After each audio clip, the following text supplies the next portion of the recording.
if it's another lockdown across Europe, then good news for DAOs, as far as I'm concerned. Good news for Bitcoin, good news for crypto. Let's just stay home and This is true. nerd. Yeah, it's the best. One of the reasons why crypto's done so well is because everyone's just been at home bored and is playing like digital money games for fun. So tell us about your meetup last night, Nick. You met some interesting people. Yeah, it was set up by a fund called Eden Block, and it was like a room full. It was a small place. It was like their offices in Oxford Street, and literally everyone in there had a fund of some kind. It was just like a room full of fund managers.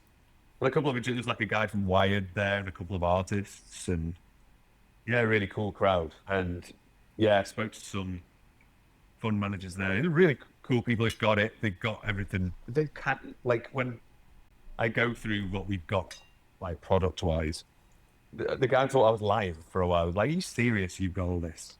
Like, you couldn't believe it. But yeah, no, we've got everything that we're on the way to having everything DAOs needs. And we did, as far as I'm concerned, we did the right thing building for a year.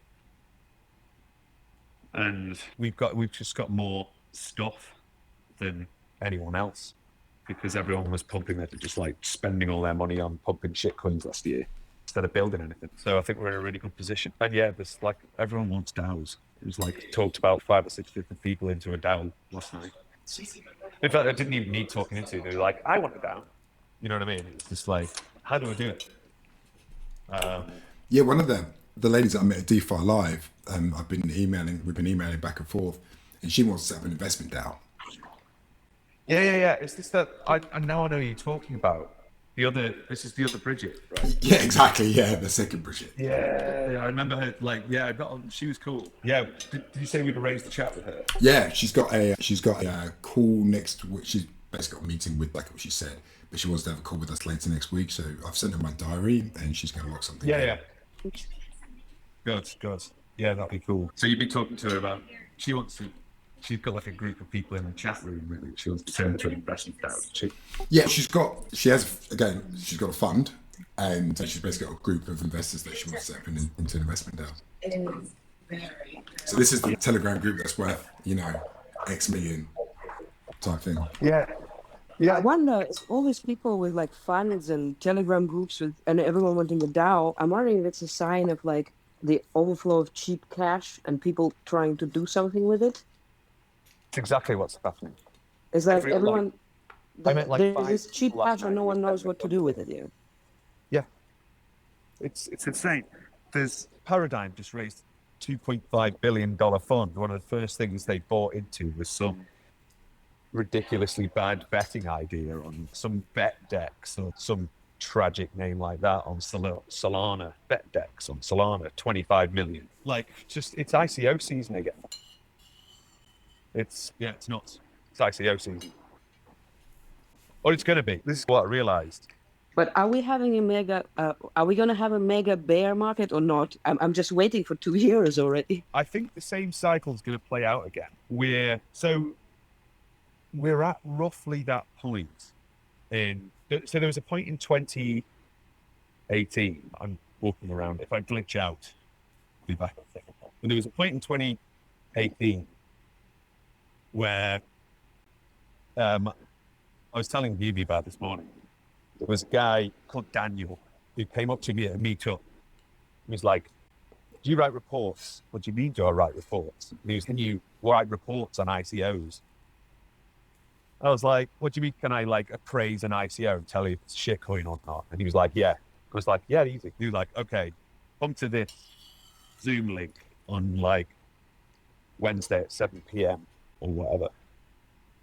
So I turned up to this Zoom link, and this guy's like lying on his bed on the Zoom, and there's 10 ICOs queued up in this Zoom channel, and I'm interviewing them, right, about whether their ICOs are shitcoin or not. Because I'd given a talk at one of these crypto meetups or something. So he's like, oh, Nick knows crypto. And then he tried to sell them an ICO. It was like he was trying to set up his own shitty ICO rating service. But I was like enjoying this because I get till to see what the market's in. To the point where he was doing this 9 hours a day, 20 ICOs in a room at any one time. And it was just like literally 20 ICOs a day. He got a little like program and he was just like shilling them ICO services. And we've not had that in this cycle yet. That's how silly it got in 2018. We've just not had that part of the cycle yet. It's going to happen again, but we doubt. Do you think it will happen again? Or I'm not going to say this time is different because it's not, but it will just manifest in a different way. Yeah, DAOs instead of ICO. There's this DAO listing site, Deep DAO or something. Yeah. I haven't looked into it, but I'm wondering if anyone here saw like more DAO listing services, because it's like when things like remember it was exactly. So there are these kind of, I don't know what to call them, like gateways or mechanisms. It's like a phenomenon. It's like, I think we need a markets.vote ready for sorting the DAOs. Right. Yeah. There you go. Yeah, we need that. We need to be ready for that one. that's a cool idea. Because let's just run it. This is going to happen again. That's how silly it got. Everyone was doing an ICO. Every man and his dog had an ICO. And it was like, they were all utterly dog shit. But like, I almost left my job in 2018, which would have been an utterly terrible idea. This is when the market was, when it got to this point, this is when the bear market happened. Because it just got utterly saturated with total shit. Do you know what I mean? And what happened was everyone threw their ether for shit coins into crowds controlled by two lads. And then they just stole it all. Or mostly just stole it all. Parties. It's also, I was at 7 nights a week in 2018 at crypto meetups. And mainly for the free beer. Because I'd go to these things and it was like champagne and free pizzas, and ate out, drank out. It was like a Salvation Army for like for people. Like yeah, it was just like, it was 7 nights a week parties because everyone was blowing their ICO treasuries. And yeah, it was nuts, man. It was like utterly crazy. There were also a lot of co-working spaces that were dying to get some projects in. And first you had to build on top of their chain or whatever. Or use their dApps, and then they were like, no, actually. And then sometimes you had to pay for the desk, and then it's like, no, actually, you can just come here and sit here because it's like empty space and no one wants to come, right? That's it. It's like we bought these 3 floors of this, like, we go to, we've got this 3-floored building, and like, we don't know what to do with it yet. And so the market's really hot, and we burst through all-time highs, and everything. But we've never had that moment again in this. I suppose if you look at it macro-wise, the paradigm has shifted ever so slightly, right? Because you've got interest rates at whatever, close to zero bounds. You've got money printing of the yazoo. You've got lockdowns, which are just messing up all types of supply demand in the supply chain. Everything. So we've got like a whole different paradigm to be working in for this. So does that make sense?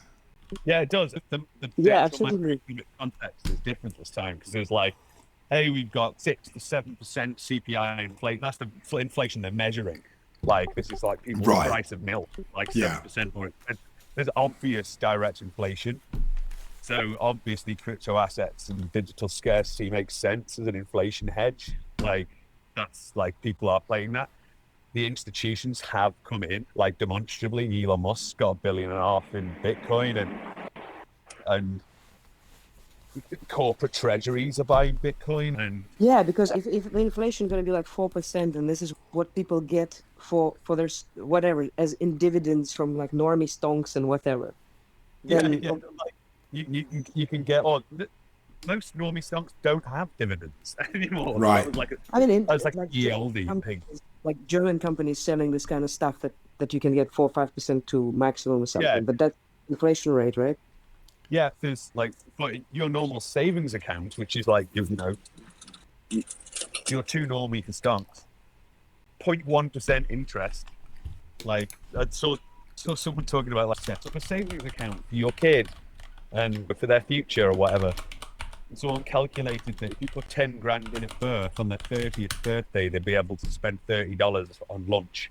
Like $30 yield. I don't know. I think the markets, but if you look at it all, $2 trillion. Apple is $2 trillion. Apple is going to start using crypto. Like, which is bigger, crypto or Apple? Obviously, crypto is more important than Apple and Facebook and all the NASDAQ combined. It's so, yeah. And like, the market's just stupid. There's some electric car company that's got valued in $15 billion on IPO. And it doesn't have any cars. Right. Yeah, Tesla's $1 trillion. Yeah, it's worth more than all the big car manufacturers put together.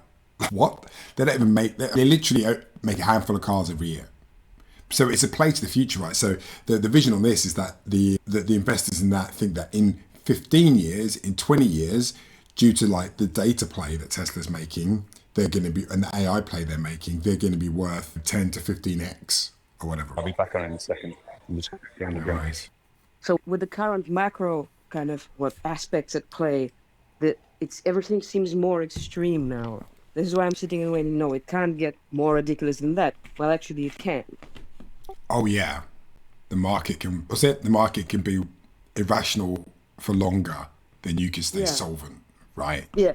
I think that was the old paradigm. I think what's the new one? We can stay retarded for longer than the market or something like that. Right. Like that's the paradigm now. That is actually the paradigm now. It's clown world. Nothing makes sense anymore. There was an Onion article this week, which was like, NFT investor explains why NFTs by saying it doesn't make sense, but the world doesn't. It makes just as much sense as everything else. Politics, philosophy, blah, blah, blah. And it's just like a list of everything it makes as much sense as. Nothing makes sense anymore. But that's weird. Then the sense is really scarce. There you go. Yes. Proof. There's a consensus mechanism. Proof of sense. Yes. There's something there. That sounds good. That sounds good. Yes. Proof of sense. Does it make any sense? And I think that's actually, this makes sense to everything that we're doing makes sense to me. The world doesn't make sense to me anymore. It's just ridiculous. Everyone's lost their minds. Like, I understand what we're doing, and this world makes sense to me now, but none of the world outside does anymore. It's just everyone doesn't make any sense. Do you know Peter Thiel? Yeah. Yeah. So he talks about like how the universities have become deranged and all that stuff. And I've been thinking it through the same lens, but I call it like collective derangement. So it's not just the universities; it's like every aspect of. There's this weird sort of like people have brainwashed themselves and each other at the same time, but cross-pollinated. It's not just everyone that's into the Bible is deranged. It's like everyone that's into everything has somehow hypnotized themselves, brainwashed themselves, and brainwashed others at the same time, but no one knows they're brainwashed. Yeah, it's like mass hysteria. It's like a psychological phenomenon called like derationalization, derealization. Happens to people who do too many psychedelics, do too many drugs. They just like go, hold on a minute, how do I know it? Any of this is real? And then they just lose their minds. You know what I mean? It's just we all live in a simulation. With Leonardo DiCaprio and the spinning top at the end. Yeah, Inception. Is it real? Is it not real? How do I know it's real anymore? Am I in a simulation? Is this all a dream?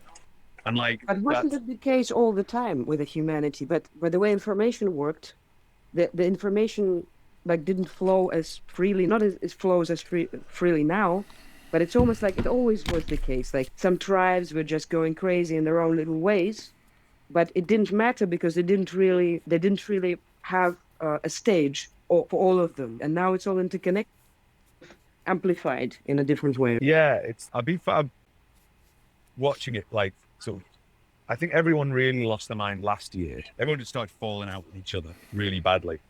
And it seems to have calmed down a little bit. The dehumanization of the lockdowns, like everyone just stopped hanging out with other people. And it's other people who anchor you into reality. You know what I mean? It's 100%. Is this real? Oh, here's Jeff. Jeff, is this real? Yeah, it's real, mate. Don't worry. Okay, Sam. It's like, Jeff told me it was real, so I'm going to carry on thinking it's real for a bit longer. And then... So we do reality checks for each other in the real world. yeah, it feels incredibly difficult to simulate in your head the actions of lots of other people. You know, like I can't possibly simulate. Jeff's just too normal and weird. Like I can't make Jeff up as well as myself. Do you know what I mean? And so when everyone desocialized, socially distanced themselves, they fell into a kind of like little world. You went from big world to a smaller world, and in their small world, they just had streams of weaponized hate coming into their mobile phones. So everyone's screen time doubled. Everyone's real world time went down to 10% or whatever. So yeah, it happened to me. I was like, I looked at my screen time charts on like last year, and it was just like 18 hours a day. There was nothing else to do because it was illegal to leave my house. So, and then once you're on it, everyone's just in these WhatsApp groups sharing fear and like propaganda and tinfoil hat conspiracy theories, half of which turned out to be true. So it's just everyone's lost the plot. It's a derealization. This is coming up again. It's crazy that this is coming up again. Austria has already started. Yeah, but I think we will become more resilient to this isolation. It's like a few of my friends actually literally ended up in a loony bin during the first lockdowns. And they were not the ones that I thought would end up in a loony bin, actually. Like the normies ended up there, which is the sad thing. But it's almost like I think maybe I'm hopeful, but it's almost like we evolved a bit to, first of all, be a bit more supportive and aware of what can happen from isolation, and also a bit more resilient, hopefully. Yeah. Yeah.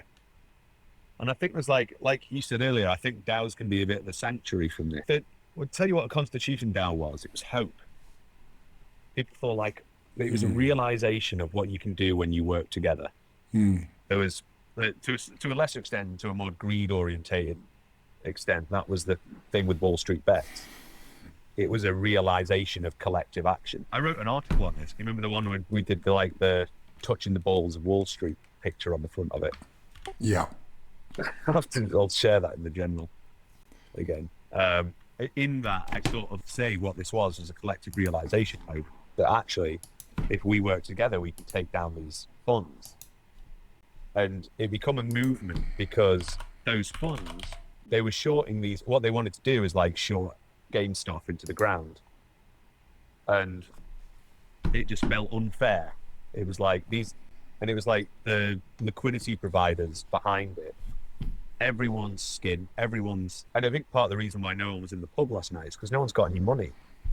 If you haven't had your money in crypto for the last year, you're skint. The businesses have shut down, and like the half a mile away from me, there used to be a really busy shop street. It's just like empty now. Like half of the shops are boarded up. So there's a lot of people feeling the pain. I was like, before I went into this meetup last night, it was a really cool little place called Social. Rob from iTrust showed me. We went in and had a beer, and it was really cool. And the guy was like recruiting the bar staff, and he was explaining 0 hours contracts to him. And do you know what a 0 hours contract is? And he was like, "Can you explain it to me?" He said it basically means that you've got no rights. we might use you, we might not use you. But they were saying, look, we consider ourselves like a good place, and we try to give people consistent hours and all that sort of stuff. And yeah, and I was thinking like, this is the target market for DAOs. There's lots of people who want to earn money because they don't have much money at the moment. And so like, back to the Wall Street bets thing, those liquidity providers, they made something like $60 billion, like Citadel Capital, and it's called Citadel Capital. They made $60 billion in the markets creaming out the quantitative easing, like literally monetizing the deal flow of stonks bros, front running stonks bros, and just generally people trading the market. And then they went, do you know what? Let's work together and see what happens. And it turns out they nearly did bankrupt them, which is brilliant. There was like infinite downside on them. And what it is a moment of realization of collective action. Like what happens when you actually work together. What the Constitution DAO phenomenon was. Turns out we didn't win, mainly because the game theory doesn't work when you can see what a DAO has. And there's other people who've made more money than even that group of 17,000 people who threw it. But yeah, I think this is what's going to happen with the DAO wave. People are going to say, okay, let's work together and do stuff. Like, I think I've said it before. I really think a fertile market for DAOs are what are they called? Jesus, the name's just gone for me. Where you're a group of people that does like collective bargaining as an employer, as an employee. Yeah. Like a union, thank you. Yeah, I think once unions pull their head out their arse, I think DAOs will make a lot of sense to them. It would just be a natural fit. I don't think that they will No, just they're die and probably get not going to replaced pull by their DAOs. thumb. But they might do, because I know they're trying to make a global union for Amazon against Amazon. Whether you're pro or for it, I don't know. I don't really care either. I'm either way, but that could make sense. Yeah, there's quite a strong union in Amazon, and like, I don't know. It's like I saw a tweet this morning with this guy saying the real DAOs will be ones. They said if you look at the employment package that people get when they normally work, and he was like saying they get gym stipends and healthcare allowances, and they get the X, Y, Z in their package. That's what DAOs need to do. I was thinking, hold on a minute, I'll just go and work for a normie company if I want a gym, if I want a discounted gym membership thrown in. And if I want my company to be responsible for sorting out my healthcare, then yeah, I'll just go work for a corporation that like just And I takes mean, all that. a DAO can decide to do it because a DAO can get maybe a good deal as a company. Yeah. So I think the weird thing is like the DAOs don't have to do anything to be DAOs. They can be any kind of, they can either pay you and you sort out your own insurance, or they can collectively decide to actually buy a gym. So it's kind That's of more likely. It's let's all buy a gym, and my gym is a DAO now. I just don't think like normie work packages and like it's like a DAO is the different thing. It's like being in more like being in a startup. You're on your own. You're out of the factory. Like Yeah, that's maybe the issue is what they're saying. I agree where they're coming from. That I'm fine, I'm happy to work in the Dow and that because I have socialized medicine. But if I didn't have that, I'd be yeah, looking for healthcare. Like I just understand where they're coming from in that. Like I understand where they're coming from, and I just don't think that DAOs aren't anywhere near that level of maturity. Yeah, that's a different thing. Yeah. but for I mean, instance, people are thinking about like DAOs T plus 20 years, but like they're not at that yet. This is an incredibly working full time for a DAO is just like an incredibly risky maverick move at the moment. It's going to be like that for a long time. but I'm also thinking, for instance, if you look at the pensions, I don't know if you guys heard about Tontine trusts. That was like pre-pension thing that like people pulled money together to make sure that they were poor when they're old. They were this Tontine trusts, and they were completely regulated out of existence and replaced by like pension plans because they were considered like money laundering. I don't really exactly remember the history, but it was something along the lines, which is interesting because the Tontine trusts are a bit like DAOs as well. Interesting. Now, I saw that there was one of the biggest pension funds in the world who started to use leverage this week. Like, there's lots of pension funds that are underwater. Like, people have put their money in this pot for their entire life, and they might not get it out. Yeah, they're pretty much Ponzi schemes. So DAOs will have to evolve. Yeah, I come from a country where like pension funds just wrecked. You cannot survive as a pensioner. There's no fucking way. So, yeah. Yeah, it got really dicey before I left academia. There was like, there was like months of strikes every year, and it was all over the pension stuff. And I was like, they forced me to pay into the pension. I don't even want to. I had to legally give X amount of my wages each month into this pension fund. But I was like, I don't want to put money into this thing. But I have to. You're forcing me. And yeah, they were like the pension fund was like just buying loads of like risky, illiquid stonks with it. You know what I mean? It was just like, it seems like a bad investment to me. Well, to your point, like to Ksenia's point, it's a Ponzi scheme. They need your money to pay the retirees. They need, they have to have fresh blood. Otherwise, it collapses top down. And it's like Olympus DAO, but like less good. That is strong praise. But it's wow. I've just repriced Olympus DAO in my head now. Look at it like I think this was also the issue with like Obamacare, public health insurance, where people who are prone to illnesses like are more incentivized to pay for insurance, whereas healthy people don't want to pay for insurance because they're not sick. But the system requires healthy people to pay to cover the insurance costs of people who are prone to like sicknesses. So yeah, like insurance, health insurance. Yep. Okay, I guess I'm probably most interested in when and how the decentralization and incentivization will, or decentralized incentivization will start interfacing with public systems in a massive way. Because when it does, then automatically, it's dozens of millions of people come into this automatically, just because they're already. I don't think it would interface. It's when is the horse will interface with it. Maybe, but it will require a lot of science fiction. Because they just made of different stuff to interface, but it's just my opinion. Well, I think there's going to be legal DAOs, and for me there's two forks. DAOs will fork into two directions. There's one where they play the game. I think the first tweet I ever put on the finance.vote Twitter account was "play the game or don't. It's up to you." And this is the kind of like this phrase has been playing with my mind for a long time. And you have a choice in permissionless systems whether to play the game or don't. It's up to you. Like you can buy this and play the game, like Olympus DAO. Play the game or don't. It's up to you. No one's forcing you to play Olympus DAO. And there's that as an idea. There's going to be DAOs that do legal wrappers and play the game. They jurisdictionalize, play the fiat game, and use the affordances of the technology within the legal paradigm. Like the Wyoming LLC DAO model is basically you're wrapping your DAO in a legal structure that allows America to rug that DAO at some point. If you do something that they don't like, they'll just go, okay, stop, give us your private keys and just stop what you're doing. But it's limited liability, like you get the affordances of that.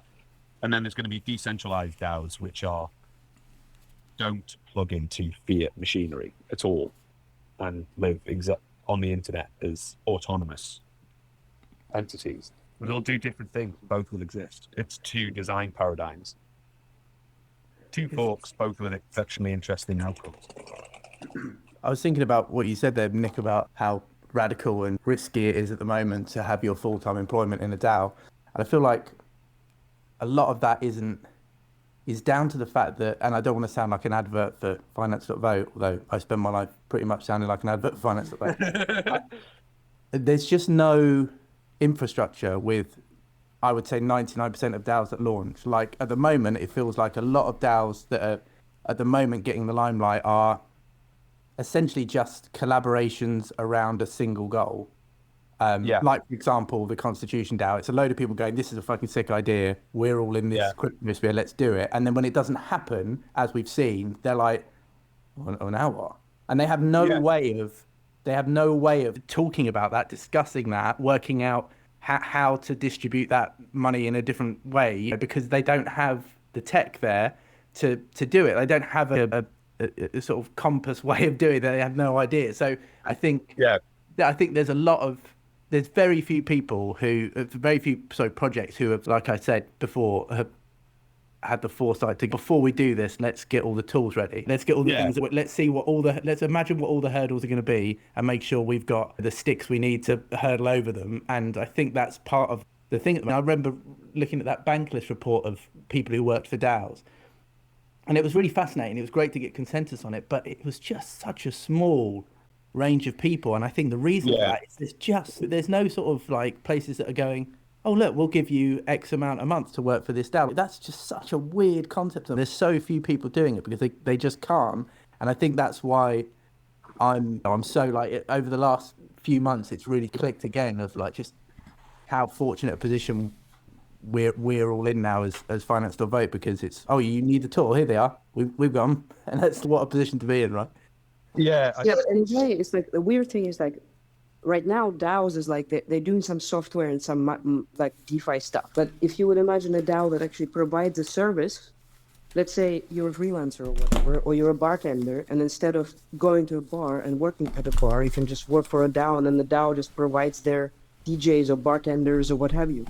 Then it becomes like a slightly different kind of thing, but it's also, you can get a stipend, and if a bar kicks you out, you just say, fuck you, I'm a part of a DAO. So that could be also a bit like syndicates in a way. So there could be different models, because right now it's all about software and DeFi in a way, or they completely self-referential casinos, have a token and you play. There's not really, like, DAOs don't really do real stuff yet, and they're not yet. brick and mortar stuff. Yeah, there's no DAO that owns a shop. Like it's rare. Maybe I don't know of one, but there will be more like meat space stuff.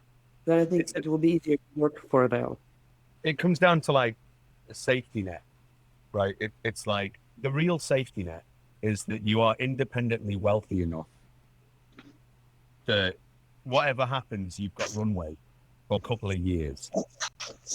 You know what I mean? I can take a But risk. it shouldn't be though. It should be the other way around. Yes. The DAOs could be the safety net for like freelancers, for instance, or any kind of. And just a big part of the thinking behind bank, it's with like cryptographic certainty, you're getting X amount of money for at least the next quarter. You might have 4 quarters worth of emissions of money. And that's going to happen. And that's your safety net. You're not getting it all at once, but it's a safety net. It allows you to take risks. And so many people aren't in that fortunate position to be able to take risks because they're worried about not being able to feed their kids. And it's, Can I try an idea just? So I get what you're saying, that the DAO is making enough money, it doesn't need to worry about the small meat space contract for $2,000. So it just issues that it's going to pay that if the person delivers on the thing. And so what I think, and my perspective would be that the person is interacting with the DAO and they're going to go away and do a lot of work in the hopes that smart contract is still available to them. And like, you're guaranteeing it to them, so you're removing the hope part of it.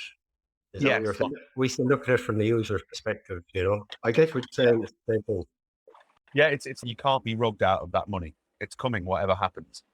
Do you know what I mean? And like at the moment, we're giving out like FET, which can go up and down in value. Who knows what it's going to be? That's a huge risk. And this is why we want a diverse treasury. Like I want us to be able to have a significant amount of ether in our treasury so we can trade it into a load of DAI and then pay people stable coins as well. And they can design their own risk schedule. So if you're running a side gig, then sure, I'll take if I've got my rent sorted, or my kids' nursery fees are sorted, damn right, I'll take all my money in FET. That's genuinely why I think, as well as influence, I think bank is like the biggest game changer in terms of the dApps that are available, because it gives people who are not used to crypto or working in crypto, which to a lot of people on the outside, like it or hate it, feels like a lottery. To a lot of people, just an unknown mystery world of what bank does is give you a decentralized replication as close as possible to a monthly paycheck. And that is the sort of confidence I think that people will want when they're first stepping foot into the world of working for a DAO. They go, okay, so as long as I do this and work to the best of my ability and contribute to this DAO in the best way, I can see what I'm going to get. And I think that's such a huge like security net and safety net that we're talking about that people will want when taking the leap into working for a DAO. I agree, man. Think about Constitution DAO. Like what I was saying, they might not give the money back. Okay, let's see what they do. How many people could they pay with $40 million? Like they could use bank and stream, like trade all that ether into DAI or half of it or whatever they wanted. And then stream $3,000 a month to, I don't know how many thousand people. Be a lot. For how long? But that, like, why not just do that? Well, let's say, all right, then let's pay 1,000 people for a long time to do stuff with us, figure out what to do. It's possible now that some of these DAOs, like this next year, there's going to be DAOs with like hundreds of millions of dollars in their treasuries. They can pay many thousands of people. It's one of the things we want to do. I'm like, let's pay thousands of people no one has to trust us that they're going to get it. It's done. One of the most interesting DAO projects or DAOs, I think they're a DAO by now, that I came across is Dada. You guys might know. Dada.art. Yeah. Yeah. I have several friends working for Dada, close friends working, or they're artists, yeah. So creating within Dada, and it's insane what they're doing. It's really revolutionary in a way. Very interesting. So interesting to look into this. Maybe we can get them into our Twitter spaces. Yeah, gladly. I can call them There. anytime. I'll come to theirs if they do one. It sounds It's really interesting. crazy what they're doing. It's really Well, I'm interesting. almost like, to be honest, I distance myself from all other crypto projects, and I'm just like just sitting inside FVP, looking at what's happening. But like, I would really like to go check out some other projects that also do something too.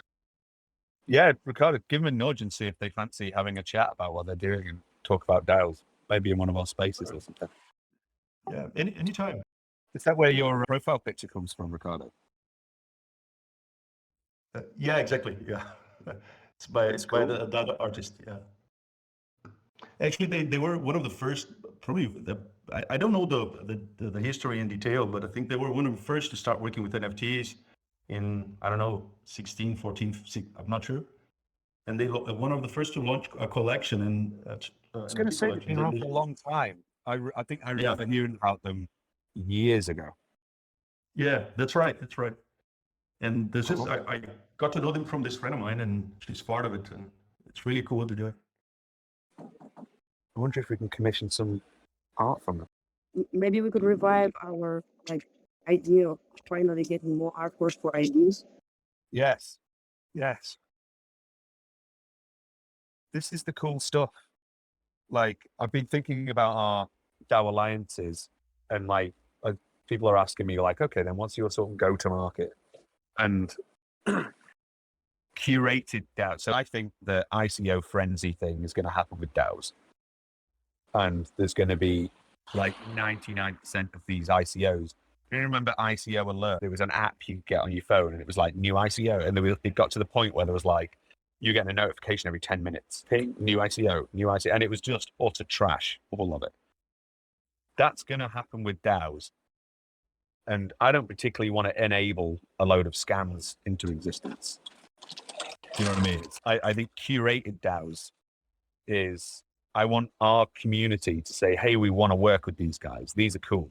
This is cool. What we think what cool is. We decide by consensus and curate the projects that we work with. Because you were there in that early stage. It's like, partner with these guys, partner with these guys. And they were just like flat out pump and dumps.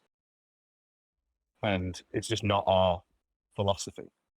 Like, I'd prefer us to have far fewer number of higher quality projects, but genuinely cool stuff that fits within the ethos of the space. I don't know what people think of that as an approach. Like, I'm thinking we build a set of, I want to go and like end of Q1 and say, this is our first cohort of DAOs that we're launching into the world. And they're cool as hell. Some of them are really punk and interesting, and they're not. Yeah, we like the incubated ones are like FBT, like launched ones. It's like we're like, I'm looking at them as show homes. You know what I mean? It's, hey, are you looking for a DAO? Why don't you look at this one that we've set up? That we know what a meta DAO is, but no one else does. And so here's one working with Tribes DAO. We're going to be a multi-fungible token DAO with a liquid fungible token and an NFT governance system. So you can look at ours for that. We've got Stoner Cats there as an NFT. Oh, we can point to this cohort of DAOs that have all the different types of DAO patterns that you've got, doing all sorts of different, some creative stuff, some DeFi stuff. And we curate carefully who that group is. And it's not invite only, it's curated. I think that's the way to go, man. Definitely. Or do we do spray and pray? We've got people saying, hey, I think it was at Panthers actually sent me a message. It's like, why don't you have a set your DAO up here button? I was like, I don't want a load of I don't want Flocky, Inu, Keanu, Elon coin. It's like, I don't want to enable that rug in existence. Yeah. Yeah. Yeah, actually, is it the Apple Store or yeah. And I think we could do both potentially. There's in ecosystem, out of ecosystem stuff using our tech. But also the curated part early doors, as we've seen with Stoner Cats, for example, is an incredibly helpful way of expanding the Yeah. sort of limitations of the apps, of the dApps, and pushing the boundaries and adding new features and refining them. And then, like you say, if you had a spread of 6 very different projects all using the dApps, it's a perfect road test for all of them to get them to exactly where they need to be, so they're ready to then just be off the shelf, picked up and used. Yeah. I just prefer doing it a little bit more curated in a sense in the first, like you say, Matt. I think there's a point where we can just essentially let the brakes off. And imagine that point won't be decided by us, it'll be decided by the wave suddenly hitting, and we're like, fuck, we're just everyone's going, where's the apps? And at that point we just go, all right, fly my pretties. Yeah, just go for it. But nevertheless, even at that point, they're just not DAO alliances. Yeah. We haven't formed an alliance with those DAOs.